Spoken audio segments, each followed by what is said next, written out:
ॐ ऐं महासरस्वती नमः।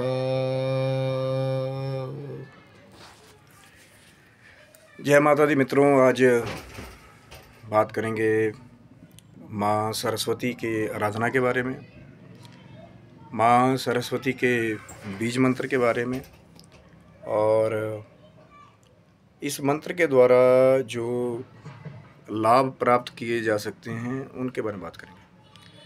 चैनल पे नए हैं तो विनम्रता के साथ कह सकता हूँ कि चैनल को सब्सक्राइब कर लें ताकि जो भी हमारी आने वाली नई वीडियो है वो आपको पहले प्राप्त हो।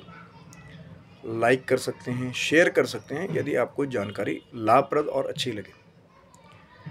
माँ सरस्वती की आराधना दोस्तों एक ऐसी आराधना, एक ऐसी साधना है जिससे जो हमारी सबसे ज़रूरी चीज़ है, जो सबसे कहते हैं कि एक महत्वपूर्ण जो अंग हमारे शरीर का है, सबसे पहले जो हमारी बुद्धि, हमारा दिमाग है, सीधा ही कहीं ना कहीं माँ सरस्वती की आराधना उसको प्रभावित करती है।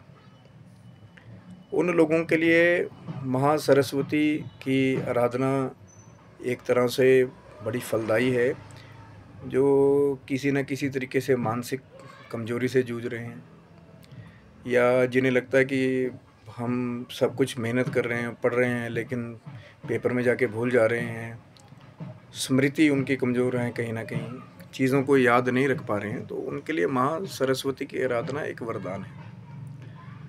दूसरा जो ऐंग बीज मंत्र है माँ सरस्वती का, कई ऐंग कहते हैं, कई ऐम कहते हैं, तो दोनों ही ठीक हैं। ऐम उन लोगों के लिए जो शास्त्रीय पंडित हैं, जो शुद्ध, जो ऊपर की बिंदी जब लग जाती है किसी अक्षर के ऊपर उसको म व्याकरण के द्वारा बताते हैं, तो वो ऐम बताते हैं, वो खुद को सही बताते हैं। लेकिन कुछ एक ऐसे माँ के गुप्त कुछ तंत्र ग्रंथ हैं। देखिए, तंत्र गलत नहीं है, तंत्र का प्रयोग किस लिए किया जा रहा है वो गलत होता है या सही होता है। तंत्र, यंत्र, मंत्र और तंत्र, ये तीनों का एक कॉम्बिनेशन आप कह सकते हैं जिसके द्वारा किसी कार्य की सिद्धि को जल्दी सुनिश्चित कर लिया जाता है।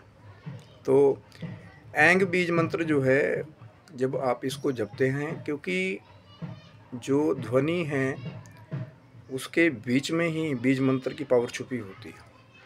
अब जैसे हम बोलेंगे ऐंग,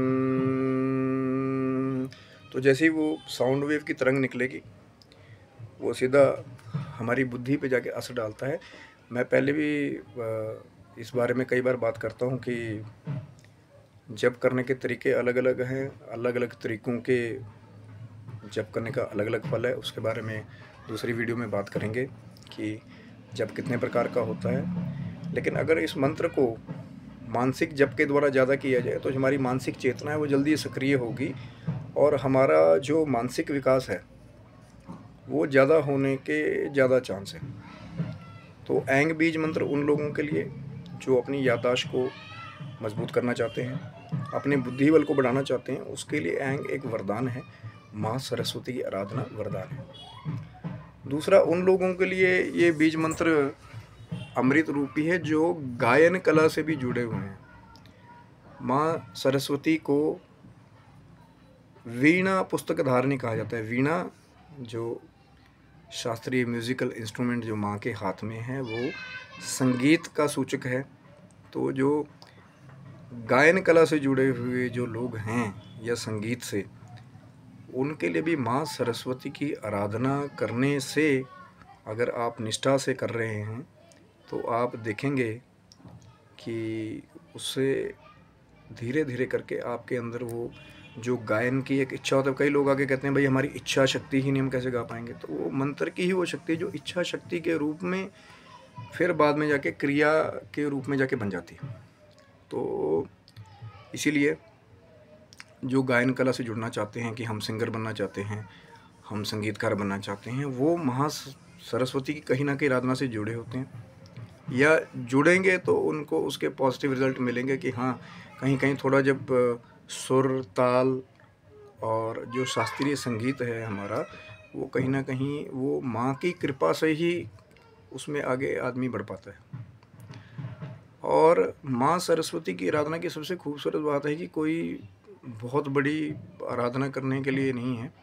इस पे एक अगर अलग से वीडियो बनाना पड़े तो बनाएंगे कि माँ सरस्वती आराधना कैसे करें, क्योंकि माँ को सफ़ेद पुष्प पसंद हैं। 1-2 सफ़ेद पुष्प हो, कोई अगर आप भोग लगा रहे हैं, कोई सफ़ेद मिठाई हो, तो अगर नहीं है तो मिश्री भी चलेगी। देखिए माँ तो माँ है, भाव के साथ आप कुछ भी चढ़ाएंगे तो माँ को वो मंजूर होगा। और दूसरी बात क्या है कि कोई भी साधना या कोई भी आराधना जो है आपकी, वो तभी सफल है जब उसको निष्ठा से और उसको पूर्ण समर्पण के साथ अगर उसको किया जाए तो वो ज़्यादा सफल है। अगर सिर्फ हम ऊपर तरीके से उसको सब कुछ ले भी आए और हमारा मन वहाँ पे समर्पित नहीं है, हमारे पास श्रद्धा नहीं है, भाव नहीं है, तो कहीं ना कहीं कई बार हमने देखा है कि लोग साधनाएं कई सालों से कर रहे हैं लेकिन उनको रिजल्ट नहीं मिल रहा है। और पूरा रिजल्ट पाने के लिए जब आप पूरा समर्पण कर देते हैं तो कोई भी देव देवता जिसकी भी आप आराधना करते हैं तो स्वयं माँ का स्वरूप है, माँ भगवती का स्वरूप है, जो जगत जननी का स्वरूप है। उसके बारे में भी डिटेल में आएंगे जब नवान मंत्र के ऊपर बनाएंगे कि हाँ कि माँ सरस्वती का उसमें क्या रोल है, माँ लक्ष्मी का क्या है, माँ काली का क्या रोल है।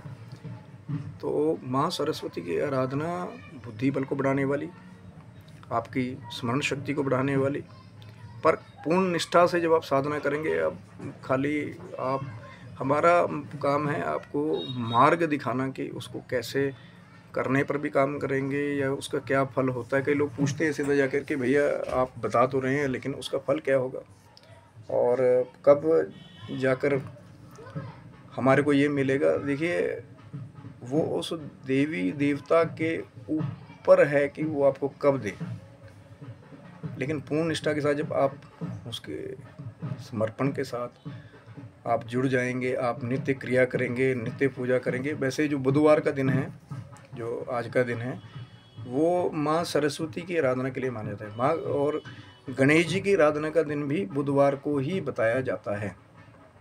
और कई जगह जो बैंगनी रंग है गणेश जी के साथ भी उसको थोड़ा सा कहते हैं कि अगर आप बैंगनी कलरों का आज कपड़े पहनेंगे या उनकी आराधना में प्रयोग करेंगे तो थोड़ा सा ज़्यादा सर्वश्रेष्ठ फल होने की बातें लोग करते हैं। बहुत सारी मान्यताएं हैं, पर पहली चीज़ है भाव, श्रद्धा।